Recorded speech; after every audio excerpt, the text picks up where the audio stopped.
vous trouvez maintenant devant la porte et le bénitier des cagots. Mais qui étaient ces cagots ou cagots, ces intouchables du Moyen-Âge ? Pendant près d'un millénaire, une frange de la population, localisée au grand sud-ouest de la France, a été mise à la marge de la société. Pour certaines personnes âgées, le mot cagotte dans le Béarn est une injure encore utilisée aujourd'hui pour désigner une sorte de plouc inspirant un mélange de méfiance et de mépris. Bref, vous l'aurez compris, le cagot n'a pas bonne réputation, même si personne ne sait vraiment pourquoi. On trouve encore aujourd'hui quelques traces de cette population, aujourd'hui disparue, sur les territoires de notre région. Ici, un lieu-dit, un hameau, un pont, une fontaine, une porte en fond d'église, comme ici. Autant de vestiges synonymes de leur discrimination qui débuta un peu après l'an 1000. Mais pourquoi ont-ils été rejetés ? Les théories sont diverses.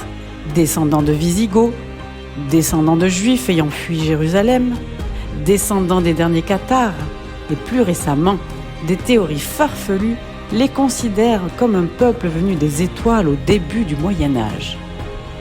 Mais l'énigme demeure.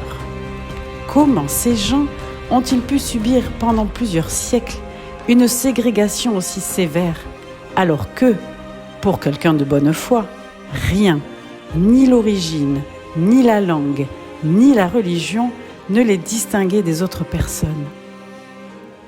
La théorie la plus entendue sur eux est qu'ils seraient des descendants de lépreux, à cause de la terrible épidémie de lèpre qui a sévi au retour des croisés contaminés du XIe au XIIIe siècle.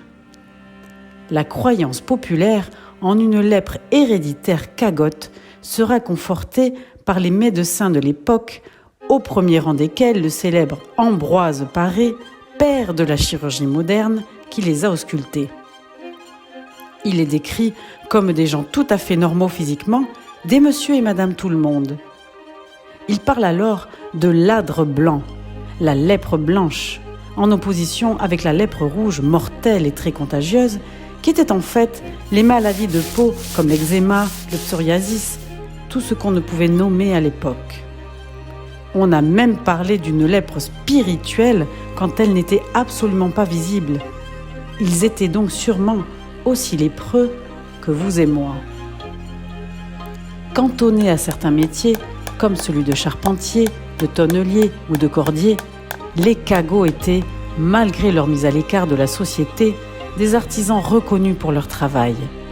En effet, les matières comme le bois, le lin ou le fer sont réputées pour ne pas propager leur mystérieuse maladie. Il faudra attendre la révolution industrielle au XIXe siècle, le brassage de la Première Guerre mondiale, puis l'exode rural, pour que s'estompe, puis s'oublie, la malédiction des cagots. Nous vous remercions de votre visite et nous vous conseillons la visite du splendide château du Lot ainsi que celle du château viticole de Bachin à Dischatz.